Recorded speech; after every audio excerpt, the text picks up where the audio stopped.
السلام علیکم ورحمۃ اللہ۔ ایک مرتبہ پھر آپ کو رحمان رمضان ٹرانسمیشن افطار عامر کے ساتھ شہر رمضان میں خوش آمدید کہتا ہوں۔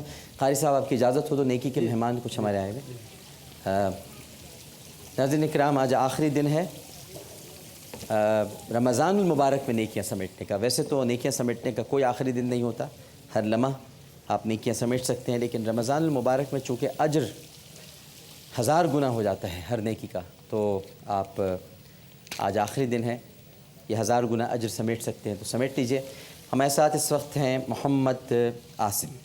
وعلیکم السلام۔ محمد عاصم کی بیٹی بھی ان کے ساتھ آئی ہیں ماشاءاللہ، اور ان کی ہادیہ نام ہے ان کا، عمر ان کی 4 سال ہے۔ 4 سال۔ اچھا جی، ان کے دل میں سوراخ ہے جی، اور آپ اپنا تمام کچھ بیچ کر انڈیا بھی جا چکے ہیں۔ جی، ایک سرجری میں انڈیا کرا چکے چکا آ ہوں، چکے اب ہیں۔ فائنل سرجری ہے اس کی، اور وہ سپٹمبر کے پہلے ہفتے جی۔ میں۔ تو اب آپ انڈیا جانے کا نہ اخراجات ہیں نہ کچھ ہے، یہ رپورٹس وغیرہ ہیں؟ جی جی، یہ کرنٹ رپورٹ ہے، اس میں ویزا بھی آیا ہوا ہے ڈاکٹر کا، جی، آپ دیکھ سکتے ہیں۔ اچھا اچھا اچھا۔ یہ دیکھیے ناظرین کرام، یہ ہادیہ بچی ماشاءاللہ ہمیں دیکھ رہی ہے، اس کی رپورٹس ہیں، اور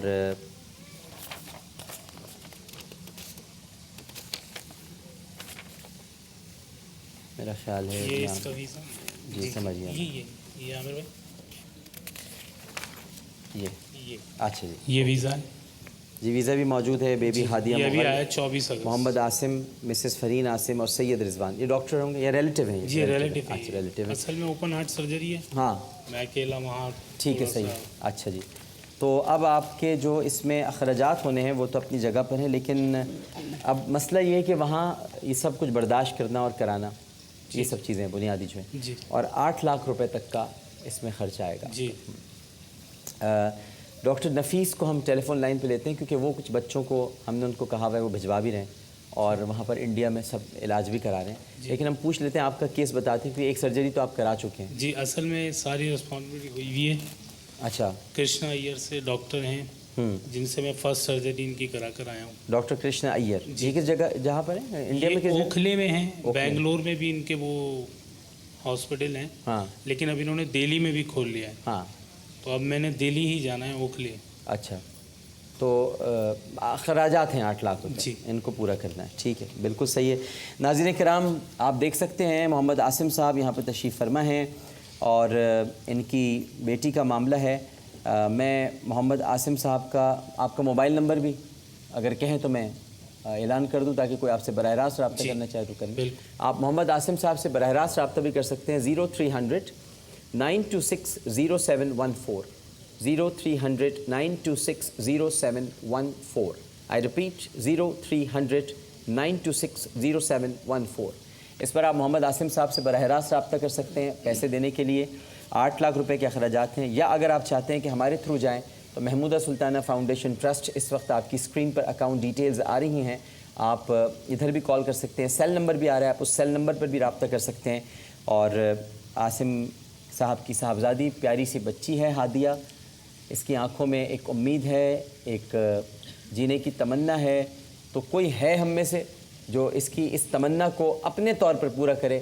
ویسے تو یہ تمنا صرف پروردگار پوری کر سکتا ہے، لیکن اگر ہم اس کا علاج کرا سکتے ہیں، اور 8 لاکھ روپے کوئی اتنی بڑی رقم بھی نہیں ہے، اگر ہم سب مل کر اس میں شامل ہو جائیں تو یقیناً عاصم بھائی۔ بالکل عامر بھائی، میں بہت آج سے امید لے کے اس پروگرام میں یہاں تک پہنچا، تقریباً 10 دن سے میں چکر لگا رہا تھا، لیکن مجھے باہر کے باہر ہی جانا پڑا، کیونکہ آپ سے۔ اچھا، ابھی آپ کے پاس کتنے پیسے ہوں گے کہ جو آپ؟ ابھی تقریباً عامر بھائی میں آپ سے غلط بیانی نہیں کروں گا، میرے پاس تقریباً 1.5 لاکھ روپے تک میں نے ارینجمنٹ کیا ہے، انشاءاللہ اگر کچھ یہاں سے ہو جائے گا یہ تو ٹوٹل اس کی سرجری میں جا کے کرا کر آ جاؤں گا۔ میں بائک مکینک موٹر سائیکل کا کام اچھا اچھا اچھا، کہاں پر ہے آپ کے؟ یو پی موڑ۔ یو پی موڑ پر ہے، اچھا اچھا، ٹھیک ہے، کرتے ہیں جی، ابھی کچھ نہ کچھ ہوتا ہے، بے فکر ہو جائیں آپ۔ یہ میں آپ کو 2 چیزیں تو دے دوں، آپ آئے ہیں تو ایسے تو آپ کو خالی ہاتھ جانے دوں گا۔ یہ ہماری محمودہ سلطانہ فاؤنڈیشن ٹرسٹ کی طرف سے ہے، اور یہ گھر کے لیے، چونکہ اب بھابھی تو لگی رہتی ہیں اور کاموں میں، چکروں میں، اور آپ بھی اس میں لگے ہوئے ہیں، تو یہ تاکہ گھر پہنچتا رہے گا آپ کے ہر میں راشن، اور انشاءاللہ لوگ آئیں گے، ابھی کالز ہوں گی، ایسا نہیں ہے، ورنہ ابھی میں کچھ نہ کچھ اس میں آپ کے لیے کرتا ہوں۔ عبدالرشید صاحب بھی تشریف فرمائیں۔ عبدالرشید صاحب، تقسیم ہند کے وقت آپ جو تھے وہ علی گڑھ سے خاندان سمیت آپ نے ہجرت کی پاکستان کے لیے، اور راستے میں آپ کے والدین شہید ہو گئے. کیسے شہید ہو گئے؟ پورا قافلہ شہید ہو کیسے ہو گیا تھا؟ گیا. رات کا ٹائم تھا ہوں اور امبرسر کے قریب تھے، تو لوگوں نے سب نے بولا کہ تھوڑا تھک گئے آرام کر لیں ہوں تو دن چڑھے گا، صبح کے ٹائم پھر یہ پار چلے جائیں گے. میں اس وقت میں چھوٹا تھا، سن رہا تھا باتیں، تو بیٹھے ہیں جیسے آرام کیا، بس تھوڑی دیر ہوئی ہے تو اندھیرا تھا، تو تلواریں اور برچھے اور کرپانے میں وہ سکھوں نے ٹائم حملہ آتا کیا؟ ہے تب میرے کو. سکھوں نے حملہ کیا؟ ہاں سکھوں نے حملہ کیا تو پورے قافلے کو شہید کر دیا. تو اس ہم میں آپ 2 کے لڑکے والدین؟ بچے تھے، اچھا 2 لڑکے بچے تھے اور آپ کے والدین اسی میں؟ سب شہید ہو گئے. اچھا تو تنہا آپ پاکستان پہنچے؟ ہاں دوسرا قافلہ آیا، ہاں. اس کے ساتھ مل کے پھر ہم پاکستان آئے. اور یہ وہاں پر پھر آپ یہ لاہور میں جو مہاجر کیمپ ہے وہاں پر آپ کو خرقاروں نے اغوا کر لیا؟ ہاں پھر یہ حیدرآباد سے میرے کو لے گئے تھے. یہ سندھ حیدرآباد تک میں پہنچ گیا تھا تقریباً 48. ابھی بھی آپ کو یاد کر کے رونا آتا ہے سب کچھ؟ تصویریں میرے سامنے گھوم رہی ہے، میری بچیوں کی، میری بزرگوں کی. ٹائم میرے کو یاد دلا دیتے ہیں، میرے سے بات نہیں ہوتی ہے. ظاہر ہے کہ یہ تو 12 سال آپ نے، مجھے بتایا گیا کہ 12 سال آپ نے بیگار کیمپ میں کام کیا.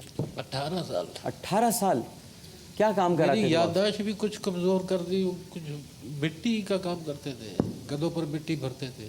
یہ کدھر تھا بیگار کیمپ؟ کچھ پتہ نہیں کہاں بھرتے تھے. یہ پورا سندھ میں تھا، ہاں بلوچستان میں تھا، پنجاب میں بھی تھا.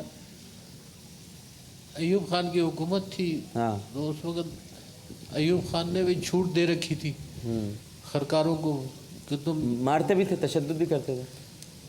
جو کام نہیں کر سکتا اس کو زندہ لٹا کے اوپر مٹی ڈال دیتے تھے. ایسا کرتے تھے.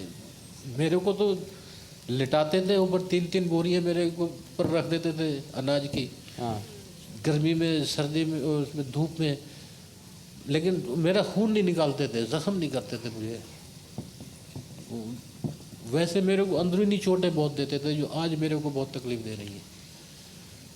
تو خون نہیں نکالتے تھے کہ میں کام بہت کرتا تھا. پھر میرے کو دوائی بھی کرتے تھے، پھر کام کراتے تھے. پھر میں لڑتا تھا. کھانے پینے کو کچھ دیتے تھے؟ نہیں. کھانے پینے کو دیتے تھے تو میں ان سے لڑتا تھا. وہ دوسروں کو مارتے تھے، میں لڑتا تھا. وہ میرے کو ہی پھر مارتے تھے. اچھا آپ نے اپنے سامنے کئی لوگوں کو زندہ دفن ہوتے دیکھا ہے؟ زندہ دفنا دیتے؟ جو کام نہیں کر سکتا، بیمار ہو گیا بیچارہ، اس کو لٹایا، اوپر مٹی ڈال دیتے تھے. اب آپ گلشن اقبال میں ایک مارکیٹ کی چھت پر جھوپڑی ہے، اس میں رہتے ہیں؟ جی. کوئی کاروبار نہیں، روزگار نہیں؟ کام کر ہی نہیں سکتا میں. وہ یہ تیزابیت ہو گئی تھی، 2 مہینے ٹی وی اسپتال میں رہا. اس سے ایسی تیزابیت ہو گئی ہے کہ میرے ڈاکٹر صاحب کہتے ہیں معدے میں بھی، سینے میں بھی بہت ہی یعنی کمزوری، اور یہ پیشاب کی بھی، مثانے کی بیماری لگ گئی ہے. سول اسپتال میں 3-4 سال سے علاج کرا رہا ہوں. ابھی کچھ فرق پڑ گیا ہے اس میں. بہت عذاب. تو اب آپ کیا چاہتے ہیں؟ جھوپڑی کس نے دی ہوئی آپ کو؟ جھوپڑی میں اپنی محنت مزدوری جب کرتا تھا، میں خود تقریباً 3 سال سے میں بیٹھ گیا ہوں. پہلے تو میں اپنی مزدوری کرتا تھا تو اپنے پیسوں سے بنائی ہے. وہ مارکیٹ کے جو مالک ہیں انہوں نے میرے کو اوپر بٹھایا ہوا ہے. ان کو پتہ ہے کہ اس کا کوئی بھی نہیں بوڑھا ہے، تو اوپر بیٹھا ہوں تو بیٹھے رہو. بولے جب بنائیں گے تو خالی کر دینا. ٹھیک ہے، جب بناؤ گے تو پھر جب تک اب کچھ کام آپ سے نہیں ہوتا؟ نہیں ہوتا میرے سے. کوئی رشتہ داری نہیں ہے، کوئی بھی نہیں ہے؟ کوئی بھی نہیں ہے. اکیلے ہیں بالکل؟ بس جہاں مزدوری کرتے تھے وہاں رہ جاتے تھے، رات ڈیرا وہاں لگا لیتے تھے. اب یہاں پہ تقریباً 18 سال ہو گئے، 20 سال